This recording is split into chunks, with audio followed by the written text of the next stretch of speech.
하나님 말씀 보겠습니다. 하나님 말씀은 마태복음 15장 21절로 28절 말씀입니다.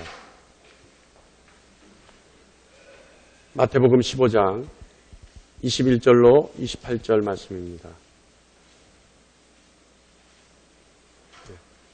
우리 교회는 성경 본문 말씀만큼은 성경을 찾아야 합니다. PPT가 나오지 않고요. 성경 찾아서 성경을 보면서 말씀 봅니다. 찾으신 줄 알고 제가 받들어 읽겠습니다. 이것은 하나님 말씀입니다. 예수께서 거기서 나가사 두로와 시돈 지방으로 들어가시니 가나안 여자 하나가 그 지경에서 나와서 소리질러 이르되 주 다윗의 자손이여 나를 불쌍히 여기소서 내 딸이 흉악하게 귀신 들렸나이다 하되 예수는 한 말씀도 대답하지 아니하시니 제자들이 와서 청하여 말하되 그 여자가 우리 뒤에서 소리를 지르오니 그를 보내소서. 예수께서 대답하여 이르시되 나는 이스라엘의 집에 잃어버린 양 외에는 다른 데로 보내심을 받지 아니하였노라 하시니 여자가 와서 예수께 절하며 이르되 주여 저를 도우소서. 대답하여 이르시되 자녀의 떡을 취하여 개들에게 던짐이 마땅하지 아니하니라. 여자가 이르되 주여 올소이다마는 개들도 제 주인의 상에서 떨어지는 부스러기를 먹나이다 하니 이에 예수께서 대답하여 이르시되 여자여 내 믿음이 크도다 내 소원대로 되리라 하시니 그때로부터 그의 딸이 나으니라. 아멘. 할렐루야. 네, 이제 헌금위원들은요, 헌금 하실 때 저한테 가까이 오세요.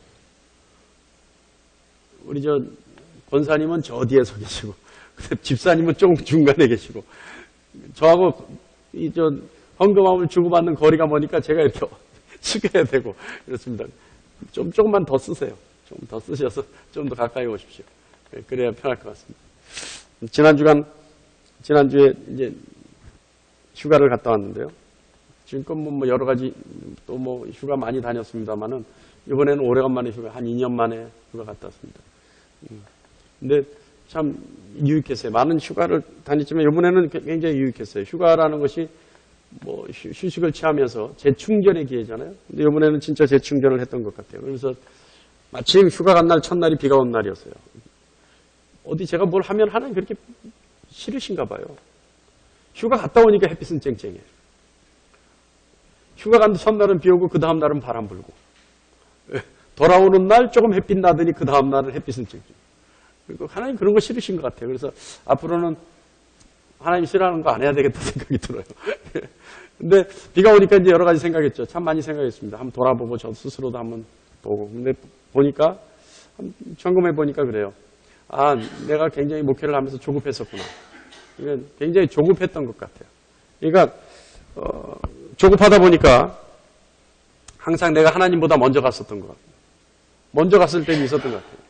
그러니까 하나님과 동행 또는 하나님이 앞서가시면서 저를 이끌어 가셔야 되는데 내가 앞서가서 하나님 이끌었던 것 같아요. 그러니까 앞서가다 보니까 또 속도 조절이 안 돼요. 속도 조절이 안 되면 어떻게 돼요? 멀리 갈 때도 있고, 그렇죠? 이스라엘 민족이 광야에서 불기둥과 구름기둥으로 하나님이 인도하실 때 멈추게도 하시고 빨리 가게도 하시고 아예 뒤로 가게도 하시고 옆으로 가게도 하셔서 그래서 일주일이면 갈 거리를 40년 걸려서 갔단 말이에요. 이스라엘이. 그런데 제가 너무 급하게 가다 보니까 속도 조절이 안 되니까 혼자서 멀리 가 있고 혼자서 뒤에 가 있고 저 혼자 돌아가 있고 하나님이 인도하셔서 가셔야 되는데 제가 먼저 갔어요. 그리고 어떤 때는요. 먼저 가다 보니까 먼저 건너가 있고 조그마한 시내가나 강을 먼저 건너가 버렸어요. 먼저 건너가 있으니까 하나님이나 우리 성도님들이 뒤따라오면 마음에 안 차면 빨리 오라고 재촉했던 거예요. 막 빨리 건너오라고. 제가 먼저 가놓고 빨리 건너오라고 막 재촉. 같이 건너가야 되는데 먼저 건너가 버렸어요. 그랬던 거 있는 것 같아요. 그래서 결과적으로 너무 경직돼 있었구나. 너무 잘하려고 너무 빨리 가다 보니까 경직돼 있었고 여유가 없었구나. 여러 가지 생각했습니다. 이제 좀 부드러워져야 되겠다. 그래서 어저께 아주 부드럽게 설교하는 목사님 설교를 들어봤어요. 안 맞아요. 아주 부드럽게 정말 어쩌면 이렇게 설교를 부드럽게 할 수 있을까. 근데 안 맞아요. 하여간 부드러워져야 되겠다. 그동안 우리 아멘교회 성도님들이 많이 힘들었겠다.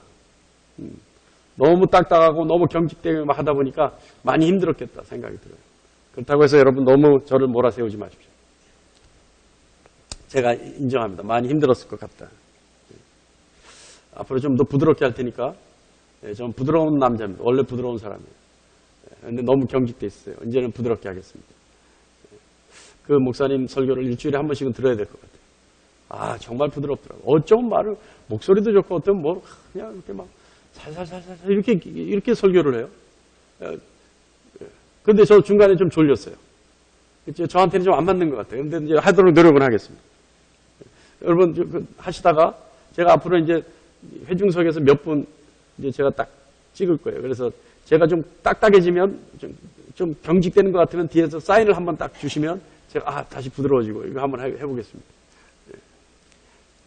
아주 가감 없이 냉정하게 저한테 얘기해 주시는 분들이 몇 분 있거든요. 그분들 제가 지목해서 하겠습니다. 네. 오늘 말씀 보면 시돈과 두로의 얘기예요. 두로에서의 얘기예요. 시돈과 두로. 시돈과 두로는요, 이교도를 대표하는 도시입니다. 여기는 유대인 땅이야, 유대 땅이 아니에요. 여기는 외국이에요.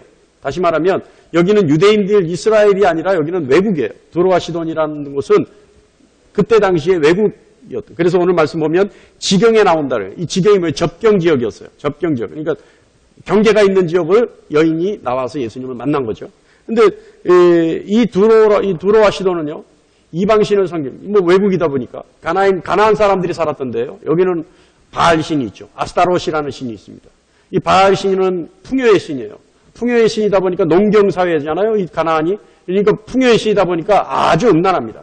음란하고 막 물질도 많고 농경 목축 사회 중심으로 있는 그 광활한 사막지대에서 농사를 지을 수 있는 땅이 유일하니까 얼마나 여기가 풍요롭겠어요. 그러다 보니까 많은 권력들이 집중하고요. 권력이 있고. 여기 뭐 사람들도 많이 모이고. 옛날에는요, 풍요의 신이고 사람이 많이 모이면 무슨 일이 있어도 음란합니다. 그래서 고린도가 뭐예요? 고린도라는 지역, 우리가 성경책에는 고린도 전후서가 있죠. 이 고린도라는 지역은 어떤 지역이에요? 상업지역이에요. 모든 항구의 중심이에요. 이 항구의 중심.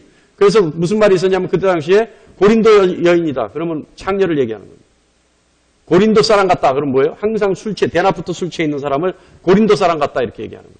그러니까 그 정도로 고린도라는 데는 음란하고 방탕한 도시였어요. 그러니까 고린도 여인이다. 저 여자 고린도 여자야. 그러면 무슨 말이?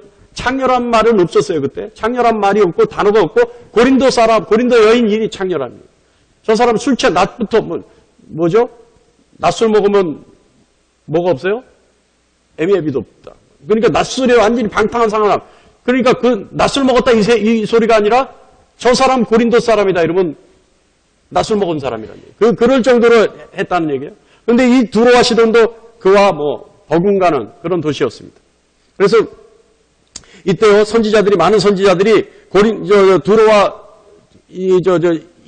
시돈 이 지역은요, 두로와 시돈 이 지역은 정죄의 대상이었어요.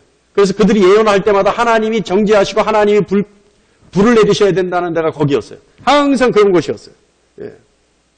많은 주석가들이 왜 예수님 거기를 가셨을까? 왜 그럼 예수님이 유대 땅을 버리고 잠시 외국을 나가셨을까? 많은 주석가들이 얘기합니다. 예수님이 너무 유대 땅에서 너무 힘들으셨던 거예요.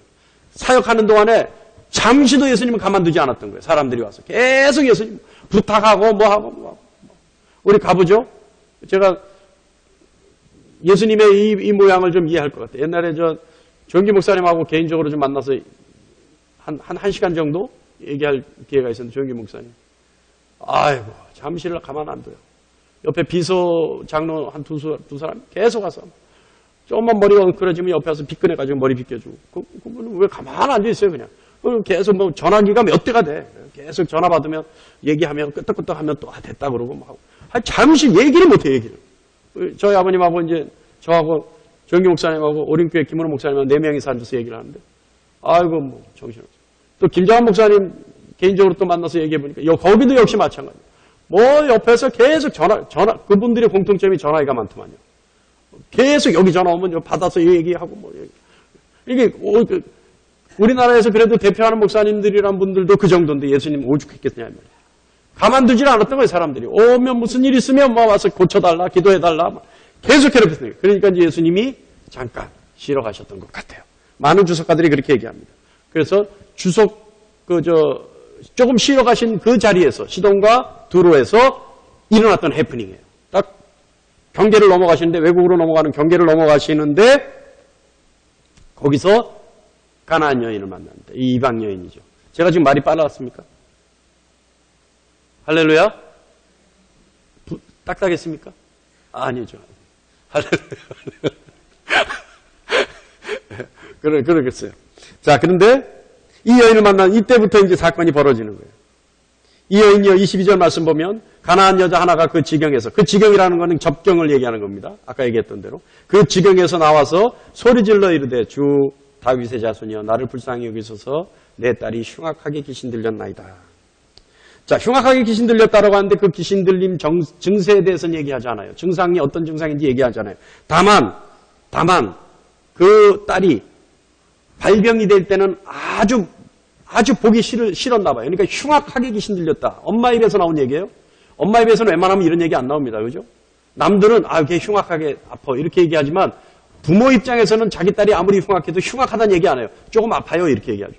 그런데 엄마 입에서 흉악하게 귀신 들렸다고 고백할 정도면 이건 아주 볼상사나운 거예요. 예. 어떤 증상이 나타나는지는 알 수 없어요. 그러나 원인을 알 수 없어서 병인데 원인을 알 수 없어서 귀신 들렸다라고 표현할 수밖에 없는 어떤 모습들이 나옵니다. 이 딸에게서 나온 거예요. 자, 여러분 우리 한번 생각해 볼 필요는 있어요. 여기서 잠깐 우리가 온유에 대해서 한번 생각해 봅니다. 여러분 착한 것과 온유 어떤 차이가 있을까요? 여러분 온유를 어떻게 생각하세요? 온유.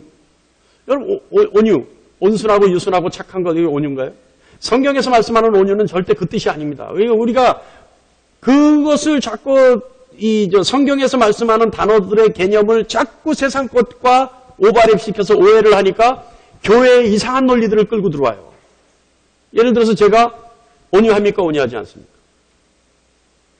할렐루야? 이거 저는 보복 없어요. 갑자기 두려운 표정을 보복 없어요. 제가 온유합니까? 온유하지 않습니까? 자, 이 온유에 대해서 설명을 듣고 나서 제가 온유한지 아닌지 다시 한번 물어볼게요. 자, 여러분, 우리는 온순과 유순을 온유로 착각합니다. 자, 신입사원이 있어요. 이 신입사원이 회사 처음 들어갔어요. 처음 들어갔는데 위에 대리, 과장 있겠죠? 쭉 상사들이 있을 거 아니에요? 자, 신입사원이 들어오자마자 상사가 뭘 시켰는데 안 해요. 너 그걸 왜 합니까? 그런 신입사원이 있나요? 없죠. 그럼 상사가 시키는 대로 해요. 뭐 해라. 하다못해 옛날에는요, 지금은 그러지 않겠지만 옛날에는 커피 타라면 커피 타왔어요. 너는 1시간 먼저 나와서 너는 청소해라. 그럼 청소했어요. 제가 대우 다녔는데 그때 그랬어요. 송영춘 팀장 때문에 회사 간둔 사람도 있어요. 하도 괴롭힌다고. 괴롭힌 게 아니었는데 그렇게 받아들이는 거예요. 그러니까 그땐 그랬어요. 무슨 일이 있어도 하라면 하는 거예요. 자, 그러면 상사가 그렇게 한다고 해서 그 사람 온유한 사람입니까? 유순한 사람인가요? 착한 사람인가요? 아니에요. 그 사람은 그 환경이 그 사람을 그렇게 할 수밖에 없게 만드는 거예요. 이등병이 군대 처음 갔는데 이등병이 야, 너 이거 해봐. 이랬는데 일병이 상병이 이거 해봐 그랬는데 무슨 소리 내가 그걸 왜 해요? 하는 이등병이 있나요? 아니요. 그때 알겠습니다. 네. 이병 누구 하겠습니다. 막 이런단 말이에요. 그러면 하라는 대로 한단 말이에요. 그럼 그 사람이 착한 사람인가요? 온순한 사람인가요? 온유한 사람인가요? 아니에요. 환경이 그 사람을 그렇게 만들어버리는 거예요. 환경과 조건들이 그 사람을 그렇게 하지 않으면 안 되는 거예요. 그 사람은 그 위치에서 그렇게 해야 되는 거예요. 여러분, 제가 무엇을 얘기하려고 하냐면 어떤 상황에서 사람을 착하다, 온유하다, 온순하다, 유순하다를 그 사람의 태도를 보고 판단할 수 있는 문제는 아니라는 겁니다. 어떻게 보면요, 기가 죽은 사람도요 착하게 보여요. 완전히 기죽어 사는 사람들이 있잖아요.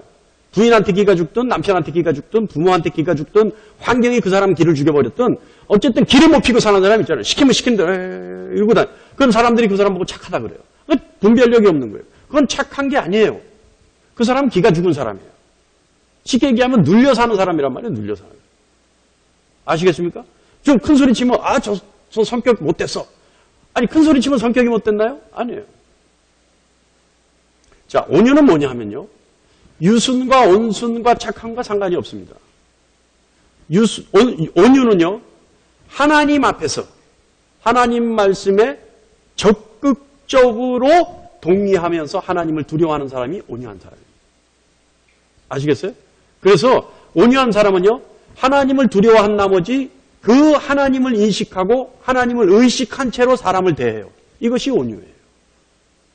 그래서 하나님이 유일하게 성경에 온유한 사람이라고 말씀하신 사람이 있어요. 누구겠어요? 모세였어요. 모세는요, 우리말로 하면 성질이 지랄 같았어요. 그 사람은 성질이 너무 지랄 같아서 가나안 땅으로 들어가지 못했던 사람이에요. 왜요? 말로 하라 그러는데 지팡이로 막 두들겨 패고 막 이랬던 사람이에요. 그 사람이 모세였단 말입니다. 그죠? 그런데 그 사람을 하나님 뭐라 그러셨어요? 온유한 사람이라고 그랬어요. 온유한 사람. 자, 여러분 저는 온유합니까? 안 합니까? 아직 모르겠어요? 좀 더 두고 봐야 될 것 같아요. 하나님을 의식하는 사람이 온유한 사람이에요. 그래서 온유한 사람들은요, 카리스마가 있습니다. 그래서 온유한 사람들은요, 그 카리스마가 넘치다 보면 잘못하면 굉장히 강팍한 사람으로 보일 수가 있어요. 근데 그 사람은요, 절대 싸우지 않아요. 왜요? 하나님을 두려워하기 때문에 싸우지 않아요. 그래서 하나님을 두려워하기 때문에 늘 무릎 꿇을 줄 아는 사람이 온유한 사람이에요. 왜요? 사람을 상대로 싸우지 않고 하나님께 부탁해서 하나님이 싸우게 해. 하나님을 의식하는 사람이에요. 그런 사람이에요. 그 사람들이 온유한 사람입니다. 여러분, 유순과 온순과 착함과 온유를 착각하지 마십시오. 하나님이 요구하시는 사람들은 온유한 사람이에요. 어떻게 보면요, 이 온유는요, 순종과 굉장히 밀접한 관계를 가지고 있습니다. 자, 오늘 그걸 머릿속에 두시고요. 오늘 22절 말씀 보면 이 여인이요, 예수를 부르는 칭호서부터 이 여인은 벌써 예수님에 대해서 강력한 어떤 신뢰를 가지고 있어요. 어디서 들었는지 모르겠어요. 이 여인이 어디서 들었어요. 들었는데 소문에 의해서 들었던 예수님에 대한 소문을 듣고 이 여인은요, 예수님에 대해서 이미 강력한 신뢰를 가지고 있어요. 그것이 뭐냐면 이 여인의 예수님을 부르는 그 호칭에서부터 그 신뢰가 나옵니다. 뭐라고 얘기하냐면 22절에 소리질러 이르되 주 다윗의 자손이여, 주 다윗의 자손 예수여, 이렇게 보여요. 22절에. 이 다윗의 자손이라는 얘기는 뭐냐면요, 다윗의 자손은 이 유대인들이 메시아, 다시 말하면 구원자를 부를 때 쓰던 말이에요. 그러니까 메시아라고 부르지 않았고 이들은, 이스라엘 사람들은 뭐라고 불렀냐면 메시아를 다윗의 자손이라고 불렀어요. 왜냐하면 많은 예언가들이, 많은 선지자들이 예언서를 통해 메시아는 반드시 다윗의 자손으로부터 온다라고 예언했기 때문에 그래요. 그래서 메시아를 얘기할 때 아까 고린도 사람이다, 고린도 여인이다 이렇게 얘기했던 것처럼 메시아를 얘기할 때 다윗의 자손이라고 얘기했단 말이에요. 그런데 이방 여인이 예수님을 다윗의 자손이라고 표현한다는 거예요. 이방 사람이 다윗이 누군지도 알 수 없어요. 다윗의 자손이 메시아라는 얘기는 더더욱 알 수 없는 얘기예요. 그런데 이 여인이 이미 예수님을 부르는데 뭐라고요? 다윗의 자손이요 라고 얘기했다는 얘기입니다. 그러면 이 여인은요, 이미 메시아에 대해서 어느 정도 이해를 하고 있는 사람이고, 이 여인은 예수님에 대해서 소문에 의했던 어쨌든 예수님에 대해서 알고 있는 사람이에요. 그리고 이 여인이 예수님께 나왔다는 얘기는 뭐냐면 예수님에 대한 신뢰가 기본이 돼 있었다는 얘기입니다. 그런데 이 여인이요, 뭐라고 얘기하냐면 22절에요. 다윗의 자손 예수여 해놓고 나를 불쌍히 여기소서 얘기해요. 나를 불쌍히 여기소서.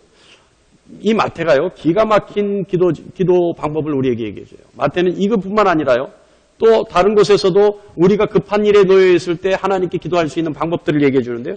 그것이 지금 이 여인이 22절에 했던 나를 불쌍히 여기서 이거와 유사한 기도가 있어요. 뭐냐 하면 예수님이요, 제자들과 떨어져서 기도하시고 제자들이 먼저 배를 타고 건너가실 때 바람 불 때 예수님이 무리를 걸은 사건이 있어요. 기억나시죠? 근데 예수님이 무리를 걸으실 때 베드로가 그 광경을 봐요. 그리고 귀신인 줄 알았어요. 그런데 무서워 떨다가 베드로가 수제자는 수제자예요. 딱 보고 예수님인 줄 아는 거예요. 먼 발치에서 보고 이미 뭐가 달랐겠죠? 이게 예수님이라고 생각했어요. 그래서 예수님이시면 나로 하여 명하셔서 이 무리를 걷게 해주십시오라고 얘기한단 말이에요. 그러니까 예수님이 베드로야 걸어와라라고 그래요. 그런데 베드로가 걸어가면서요, 뭐라고 하냐면 예수님께 집중하면서 예수님만 바라보고 갈 때는 무리를 걸었어요. 철퍽철퍽 걸어갔어요.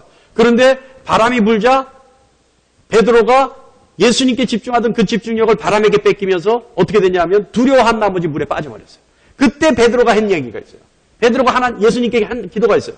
뭐라고 기도했냐면 주여 나를 구원하소서 기도했어요. 이게 예수님이 그 기도가 끝나자마자 그 기도가 아니죠. 예수님께 얘기한 거죠. 주여 나를 구원하소서 하자마자 예수님이 손을 잡아서 물에서 건져주셨어요. 자, 조금 전에 우리가 들었던 22절에 여인이 했던 기도. 주여 나를 불쌍히 여기소서. 그 기도와 베드로가 했던 예수님께 요청했던 그 말. 주여 나를 구원하소서. 이게 기가 막힌 기도라는 거예요. 여러분 어떤 상황에 놓여서 여러분 힘들어할 때, 여러분 물에 빠졌을 때 생각해 보세요. 제가 이거 몇 번 금요기도회나 수요기도회 때 여러분께 얘기했던 겁니다. 여러분 물에 빠졌는데 구구절절히 예수님께 설명합니까?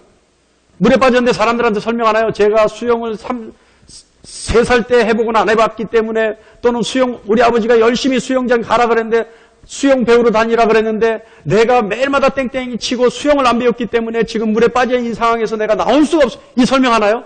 안 해요. 물에 빠지면 딱 한마디 해요. 사람 살려야 해요. 그 기도하라는 얘기예요. 우리가 어떤 상황에 놓여있는데 우리의 기도의 습관은요, 구구절절히 설명해요. 아주 미사오구를 써가면서 존칭어서 하나님 아버지시여 이 얘기도 한다면 하지 말라는 얘기예요. 마태는 지금 뭐라고 했냐면 나를 불쌍히 여기소서, 주여 나를 구원하소서, 이거면 끝났다는 얘기예요. 그때 예수님이 어떻게 했다고요? 손을 건져주셨어요. 손을 잡아서 이렇게 세우셨고 건져주셨대요. 지금 마태가 그 얘기를 하고 있는 거예요. 여러분 기도할 때요, 여러분 다급한 상황에서 여러분 기도해야 되겠다고 무릎 꿇지 않으면 안 되겠다고 생각될 때 한마디만 하세요. 나를 구원하소서, 나를 긍휼히 여기소서. 이 기도만 하면 되는 겁니다. 그죠? 할렐루야? 지금 여러분 가슴이 답답하고요, 여러분 내가 하나님께 하나님이 나를 구원해 주지 않으면 내 방법으로 해결할 방법이 없고 내 주위에 도움의 손길이 없다라고 인정된다면요, 그냥 한마디만 하세요. 나를 구원해 주소서, 나를 이끌어 가주소서. 그거 한마디면 되는 거예요. 나를 불쌍히 여겨주소서. 나를 불쌍히 여겨달라는 얘기는 무슨 기도예요? 나를 긍휼히 여겨달라는 기도예요.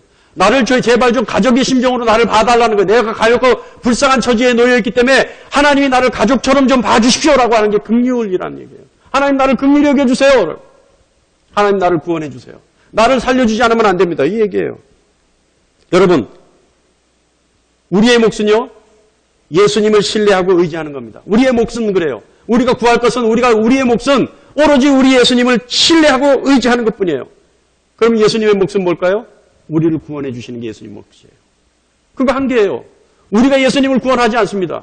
우리 착각해요. 우리가 예수님 나라를 위해서 뭔가 큰 일을 하고 좋은 일을 하고 대단한 일을 할 것처럼 착각해요. 천만의 말씀이에요. 우리의 몫은요, 예수님을 신뢰하고 예수님께 의지하는 것밖에 없어요. 예수님의 몫은 뭐예요?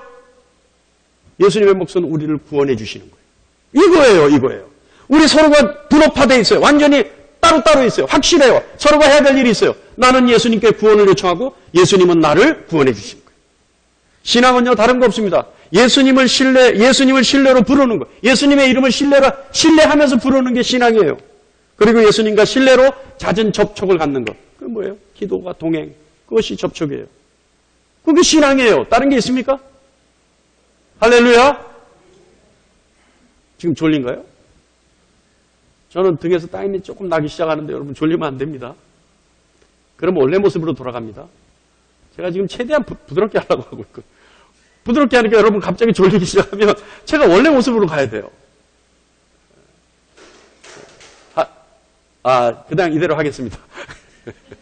보따리 사나본데 원래 모습대로 간다니까 보따리 사기 시작하는데 이대로 하겠습니다. 자, 우리 본문에서 보듯이요, 두로와 시돈 이 여인, 가나안이라고 하죠. 가나안 여인. 자, 이 여인은요, 우리 가나안 땅이 두로와 시돈을 좀 알아야 돼요. 에스몬이라고 하는 치유의 신이 있었어요. 아스타롯이라고 하는 여신이 있었는데 이 여신이 한 남자를 사랑했어요. 신이 인간을 사랑했어요.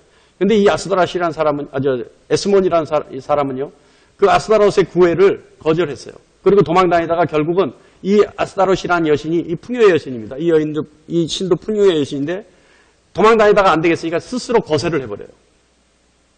그리고 병에 걸려서 죽어요. 그러니까 이 아스타롯이, 이 에스몬이라는 사람이 미안하잖아요. 그러니까 이 에스몬을 신으로 만듭니다. 그래서 신으로 만들어주고 그 사람에게 치유의 신이라는 직분을 줘요. 그래서 에스몬이라는 신을 믿으면 사람이 치유된다고 했어요. 근데 이 에스몬을 믿는 신전이 어디에 있었냐면 두로와 시돈에 있었어요. 그러니까 지금 오늘 22절의 이 여인은요, 우리가 오늘 기사를 보면서 유추해 볼 수 있는 것은 이미 그 딸을 위해서 두로와 시돈에 있는 에스몬 신전에 수도 없이 갔을 거예요. 살려달라. 그 신에게 뭔가 바치면서 계속 했는데도 낫지 않은 거예요. 그러니까 다시 말하면 무슨 말이냐면 이 여인은 해볼 일을 다 해본 거예요. 다 해봤어요. 더 이상 할 일이 없어요. 모든 방법을 동원해도 딸의 구원이 소망이 없어졌어요.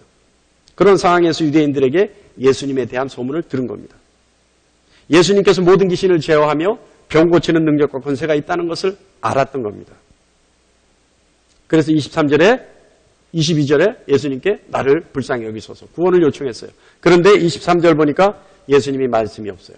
예수께서 한 말씀도 대답하지 아니하시니 제자들이 와서 청하여 말하되 그 여자가 우리 뒤에서 소리를 지르니 그를 보내소서. 이게 무슨 말이냐면 예수님 말씀이 없는 거예요. 묵묵부답이에요. 그러니까 여인이 막 더 난리가 났겠죠. 막 우리 뒤에서 소리를 질렀다고 얘기하잖아요. 기사에.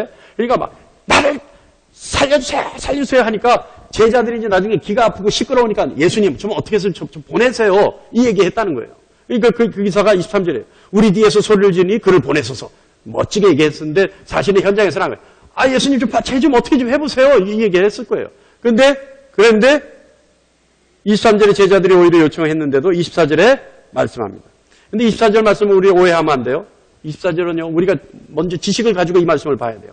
24절에 이스라엘 집에 잃어버린 양 외에는 다른 데서 보내심을 받지 않았다.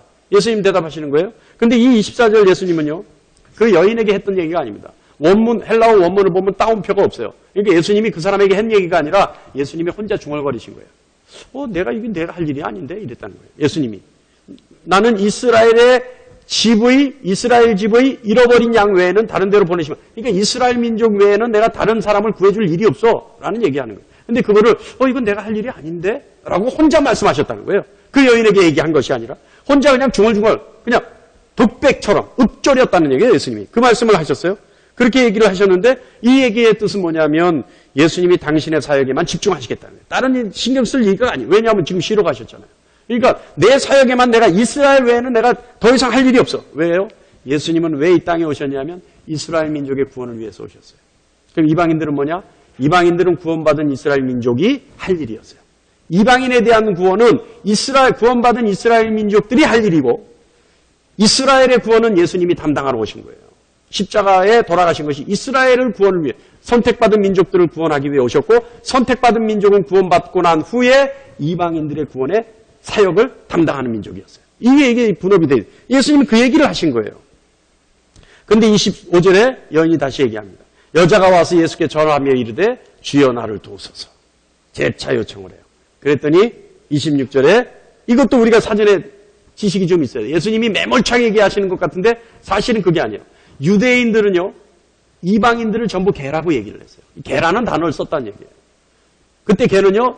어떻게 길려졌냐면 우리 집에 있는 개 이름이 갑자기 봉구예요, 봉구.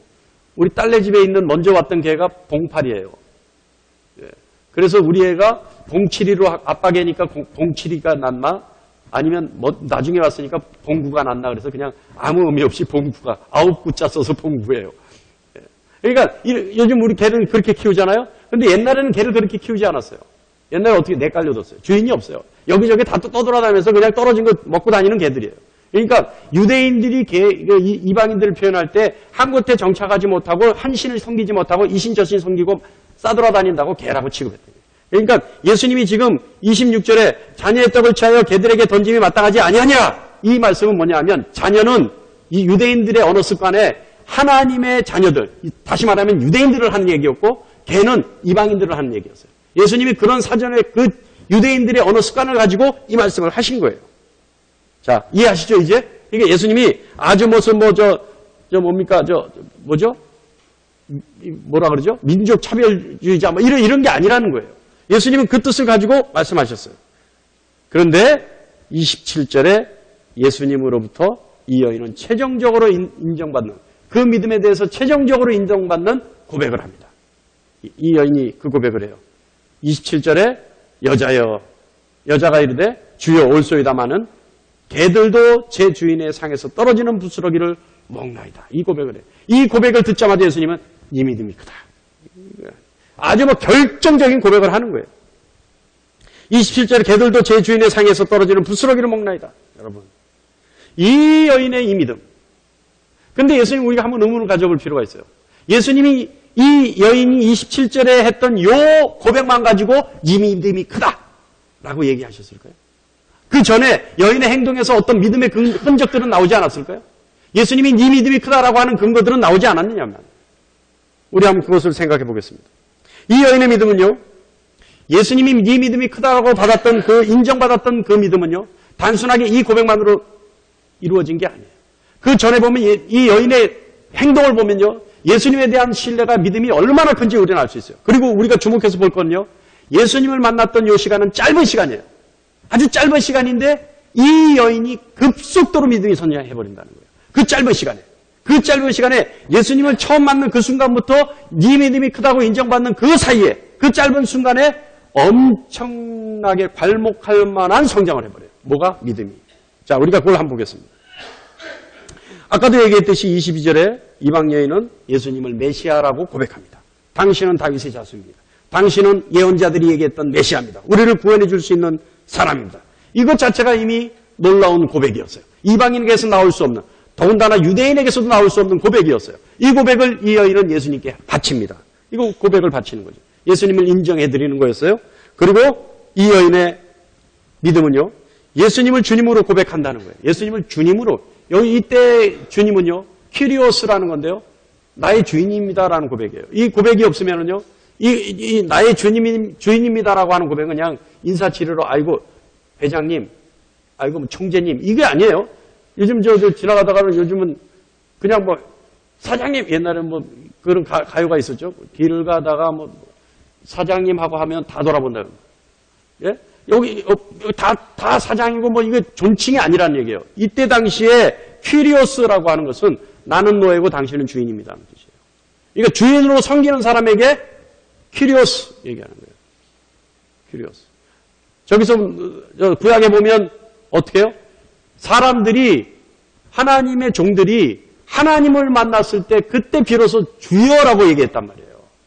하나님은, 그러니까 많은 선지자들이, 많은 임금들이 하나님을 만났을 때, 특히 아브라함이 하나님 만났을 때 무조건 주님 해야 돼. 주여, 나의 주인이시여. 이렇게 얘기했단 말이에요. 똑같은 맥락이에요. 이 여인이 주여 한 고백은 그냥 인사치레로 한 고백이 아니라 당신은 나의 주인이십니다. 라는 고백을, 그 뜻을 가지고, 그 마음을 가지고, 그 각오를 가지고 한 고백이에요. 근데 그거를요, 몇 번에 걸쳐서 하냐면 3번에 걸쳐서 합니다.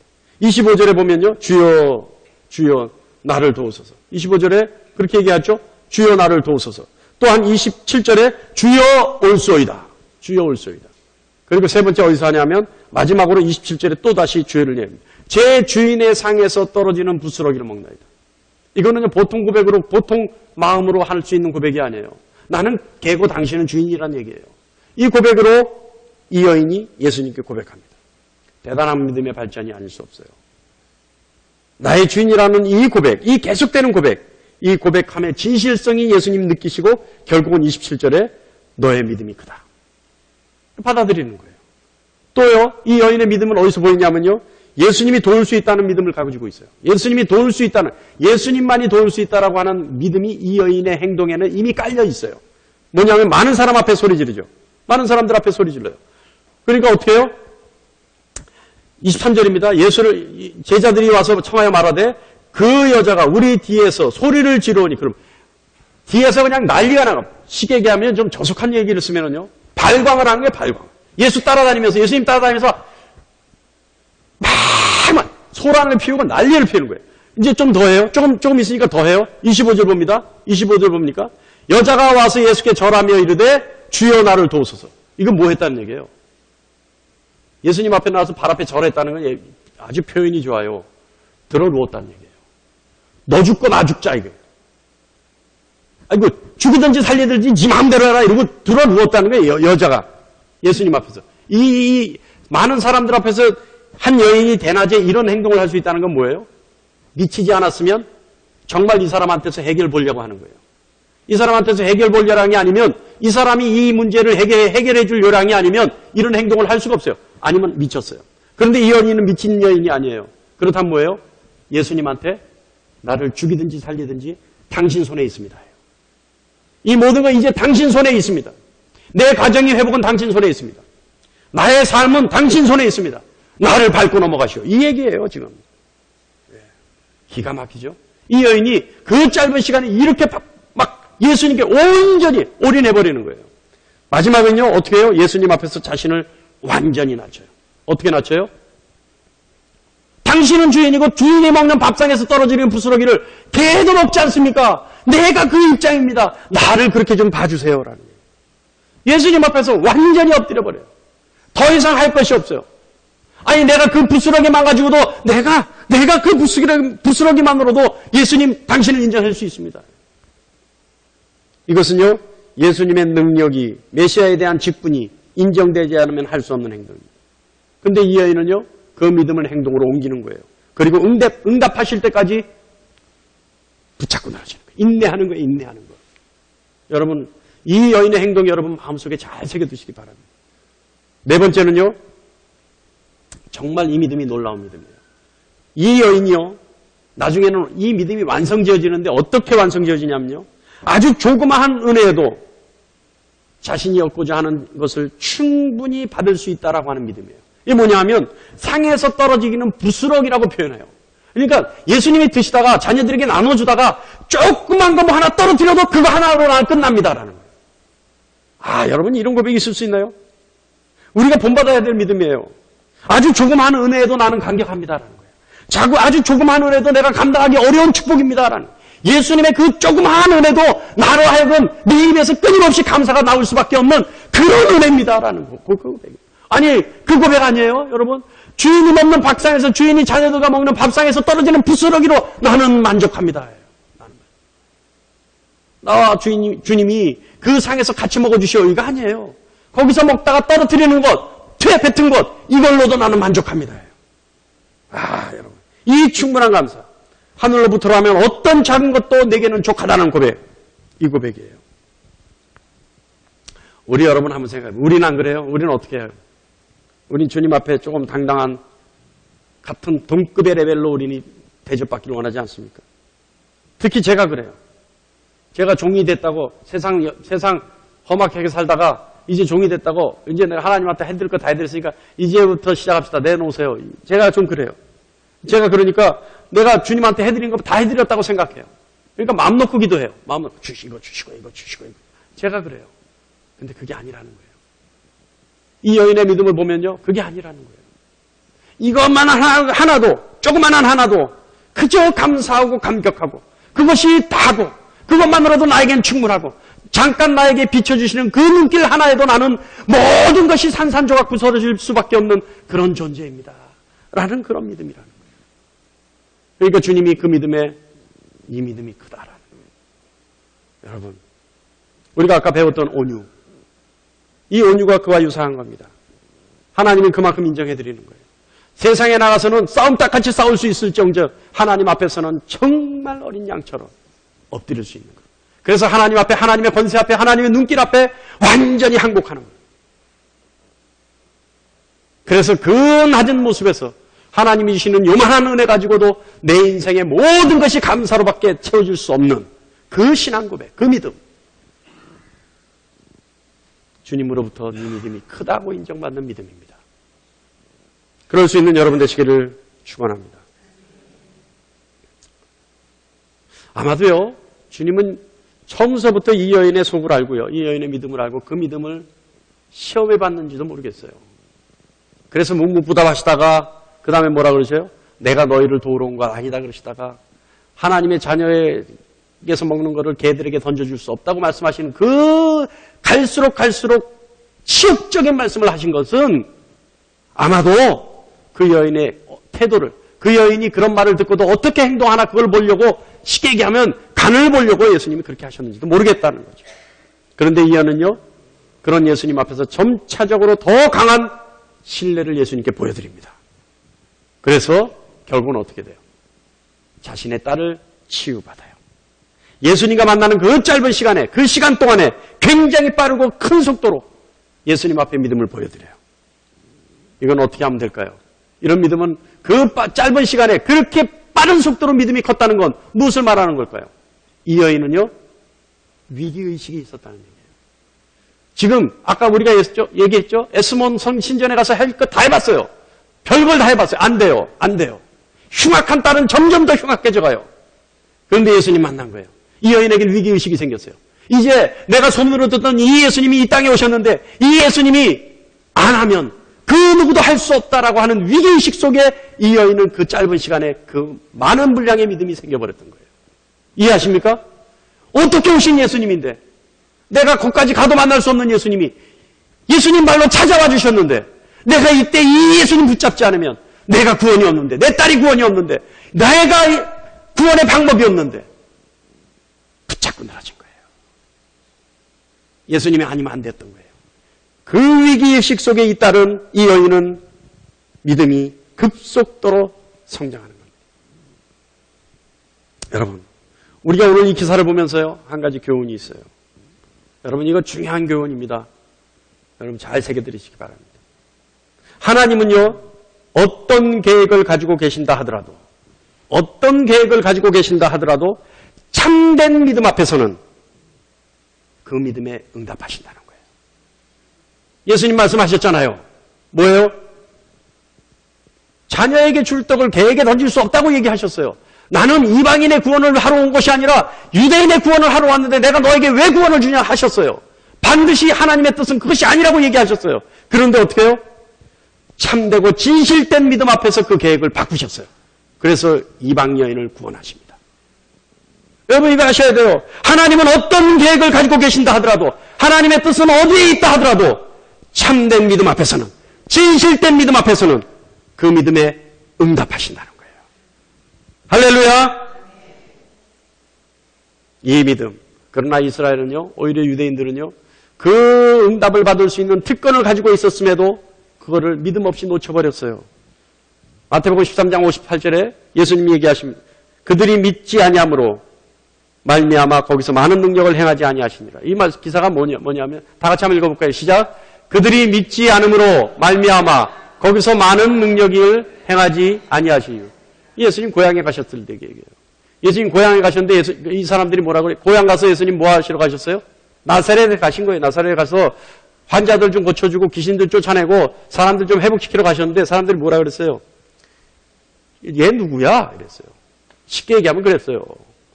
성경에 또 얘가 어디 있나 이거 찾아보시면 안 됩니다. 나사렛 사람들이 그랬다는 거예요. 얘 누구야? 야, 그 집 아니야? 요셉 집게 요셉 큰아들이잖아. 요셉이 누구야? 아유, 저 밑에 목수하는 집 이랬다는 얘기예요. 그러니까 목수아들이 와가지고 내가 고쳐줄게 하니까 무슨 장난치야. 야, 네 엄마도 알고 내가 네 누나도 알고 네 동생들도 내가 아는데 내가 누나란다. 네 동생들도 아는데 내가 네가 뭘 고친다 그래? 저로 가 이랬다는 거예요. 나사렛에 갔더니 그랬더니 뭐예요? 거기선 예수님이 능력을 행치 않으셨다는 얘기예요. 은혜를 주지 않았다는 얘기예요. 회복시키지 않았다는 얘기입니다. 그런데 어떻게 해요? 그 특권을 누리는 유대인도 예수님의 능력을 보지 못했는데 이방 여인이 예수님의 그 은혜를 받았다는 얘기입니다. 이 기사 하나만 가지고 말씀 맺겠습니다. 여러분, 열왕기하 20장 1절부터 9절 말씀을 보면요. 히스기야에 대한 기사가 있습니다. 여러분 잘 들으셔요. 여러분 아는 기사지만 송익주 목사가 오늘 부드럽게 얘기하니까 잘 들으시면 또 좋을 것 같습니다. 이 히스기야에 대한 기사. 히스기야가 어떻게 되냐면 죽게 생겼어요. 병이 들어서. 이사야에게 하나님 말씀하셨어요. 내가 히스기야를 죽이고 이스라엘을 멸하겠다. 그때 히스기야가 어떻게 합니까? 아마 성경에는 금식까지는 기록 안 돼 있는데 금식했을 거예요. 그리고 그 낯을 벽을 향하여 대고 기도했다 그랬어요. 그 뭐냐 하면 벽 보고 기도했다는 얘기예요. 그러니까 골방에 들어가서 죽기 살기로 기도했다는 얘기예요. 그랬는데 하나님 어떻게 응답하셔요? 그에게 응답하셔요. 여러분, 하나님이 말씀하신 거예요.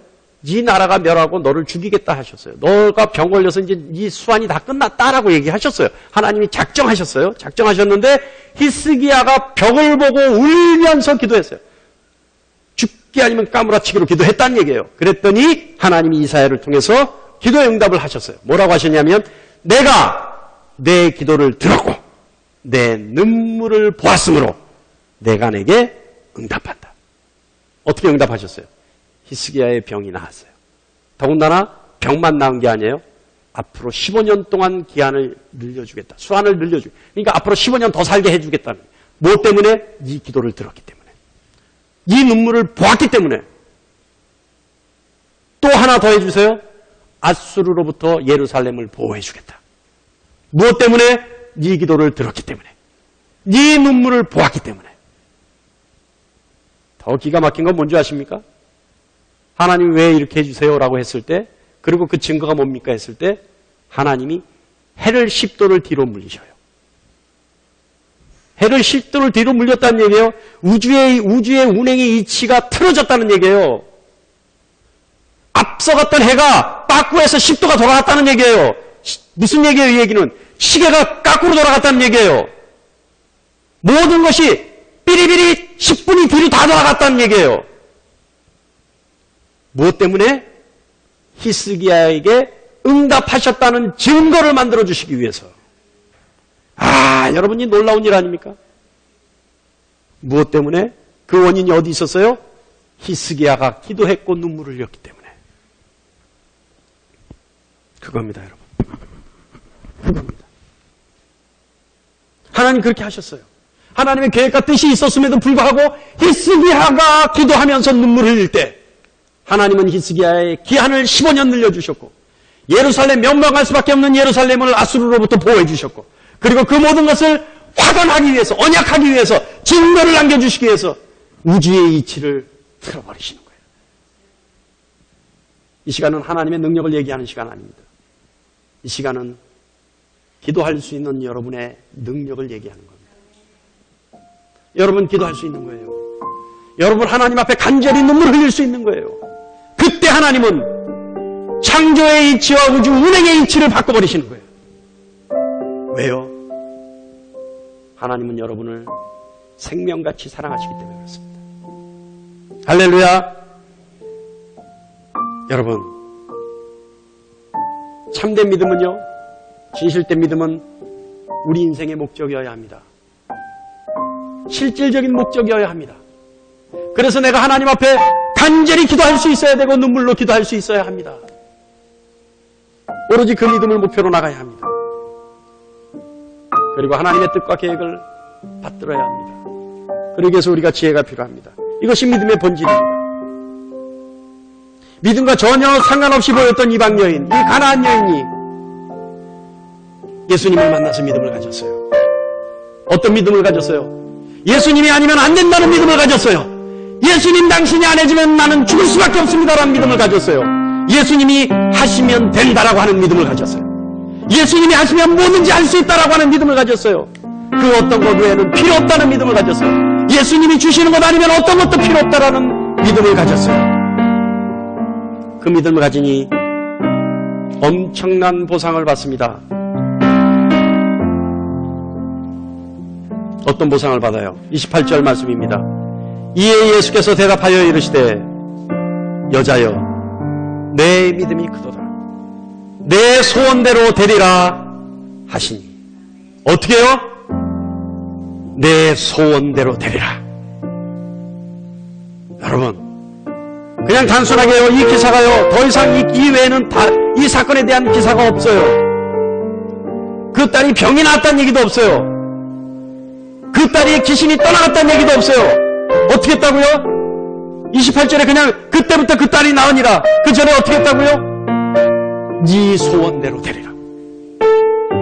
소원대로 된다는 얘기예요. 원하는 대로 된다는 얘기예요. 원대로 이루어진다는 얘기예요. 어떻게 했대? 참되고 진실된 믿음을 가질 때. 주님에게는 그 어떤 것도 필요 없다는 완전한 믿음. 여러분 아까 온유는 순종과 밀접한 관계가 있다고 얘기했습니다.